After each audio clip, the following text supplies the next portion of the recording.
कालेपुर शहर की भीड़भाड़ से दूर एक छोटा सा गांव। ये गांव देखने में बहुत ही शांत और सुकून से भरा लगता है, पर यहाँ के लोगों के मन में एक ऐसा डर है जो उन्हें चैन से सोने नहीं देता।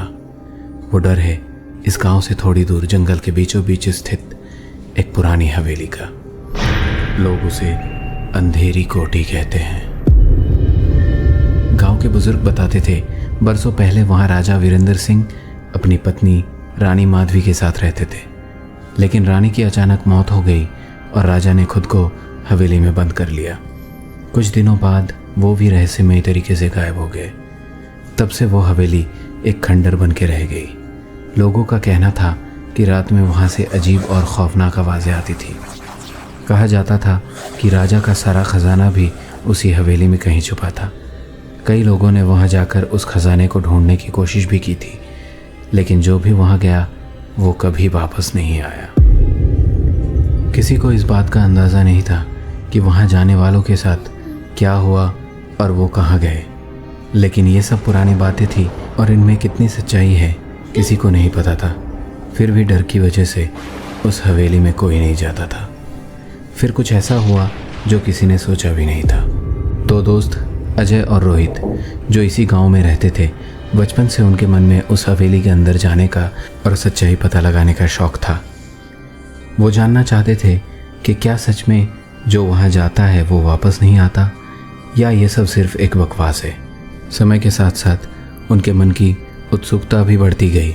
फिर उन्होंने एक रात उस हवेली में जाने का फैसला किया, जो कि उनकी ज़िंदगी की सबसे बड़ी गलती थी।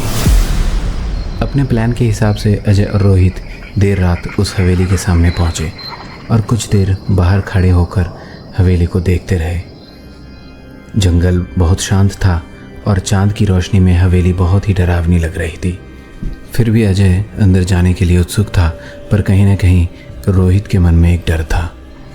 अजय ने धीमी आवाज़ में रोहित से कहा, डरता है क्या? डर की कोई बात नहीं, मैं हूं ना, चल अंदर चलते हैं।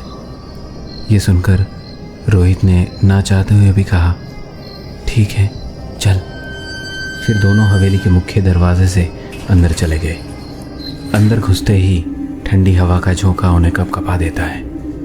हवेली अंदर से बिल्कुल शांत थी और वहाँ जाके उन्हें कुछ अजीब सा महसूस होने लगा। सीढ़ी पर लगे पुराने खून के धब्बे, दीवार पर बनी अजीब सी तस्वीरें और खरोचने के निशान। वो दोनों हवेली के इधर उधर घूमने लगे। फिर अचानक किसी के फुसफुसाने की आवाज़ सुनाई दी, चले जाओ, चले जाओ।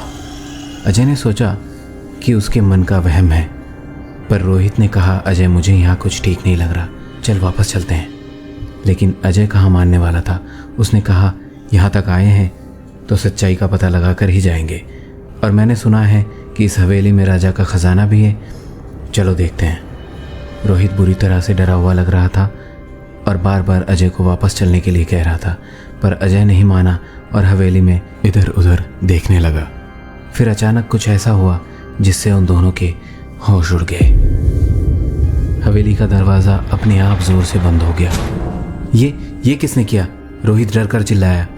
अचानक कमरे में एक परछाई दिखाई दी। एक औरत की धुंधली आकृति, जिसका चेहरा बिल्कुल काला था और आंखें लाल थी, और वो ज़मीन से ऊपर हवा में थी। उसे देख के अजय और रोहित दोनों के हाथ पैर ठंडे पड़ गए। फिर उसकी डरावनी सी आवाज़ आई, चले जाओ, चले जाओ, वरना तुम्हारी भी बड़ी हालत होगी जो यहाँ आने वाले हर आदमी की होती है। इस बार अजय भी बहुत बुरी तरह से डर गया था। फिर भी उसने हिम्मत करके पूछ लिया, कौन हो तुम और क्या चाहती हो? ये सुनकर वो परछाई जोर से चिल्लाई और सारी खिड़की दरवाजे हिलने लगे, तेज हवा चलने लगी। ये सब देखकर अजय और रोहित दोनों को कुछ समझ नहीं आ रहा था कि ये सब क्या हो रहा है, पर वो इतना ज़रूर समझ चुके थे कि जो बातें उन्होंने गांव के बुजुर्गों से सुना था इस हवेली के बारे में, वो सारी बातें सच थी। इससे पहले कि वो परछाई उन दोनों को कोई नुकसान पहुंचाती, वो दोनों हवेली से बाहर निकलने के लिए भागे और जंगल के रास्ते से गांव की ओर भागने लगे।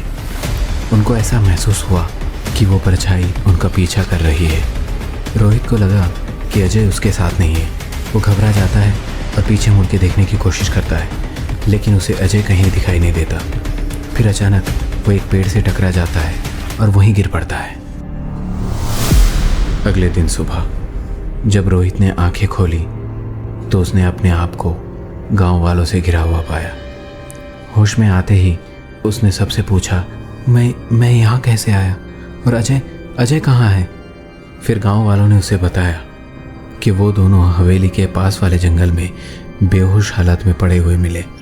अजय गंभीर रूप से घायल था, इसलिए उसको इलाज के लिए गांव के हॉस्पिटल में ले जाया गया। गांव वालों ने रोहित से पूछा कि क्या हुआ था, तुम दोनों वहाँ कैसे पहुँचे? रोहित ने गांव वालों के साथ पूरी बात बताई और ज़ोर ज़ोर से रोने लगा और कहने लगा, हमसे गलती हो गई है, हमें वहाँ नहीं जाना चाहिए था। अजय और रोहित की ये दुर्भाग्यपूर्ण घटना गांव वालों के लिए एक चेतावनी बन गई। उस दिन के बाद से कोई भी उस हवेली के आसपास जाने की हिम्मत नहीं करता था। लोगों का मानना है कि रानी माधवी की आत्मा अभी भी उस हवेली में भटक रही है और वो किसी को वहाँ जाने नहीं देती। अजय का इलाज काफ़ी दिनों तक चलता रहा और वो धीरे धीरे ठीक होने लगा। रोहित और अजय फिर कभी उस हवेली की तरफ मुड़कर नहीं देखा। आज भी कालेपुर गांव के लोग उस हवेली से दूर रहते हैं और उसके बारे में बात करने से भी डरते हैं। रात के समय जब चांद की रोशनी हवेली पर पड़ती है तो वो और भी डरावनी लगती है। काले कौवे हमेशा उसके आसपास मंडराते रहते हैं, मानो वे उसके रहस्य को सुरक्षित रख रहे हों। और इस तरह भूतिया हवेली का रहस्य आज भी एक अनसुलझा रहस्य बना हुआ है, जो कालेपुर गांव के लोगों के दिलों में डर बसाए हुए हैं।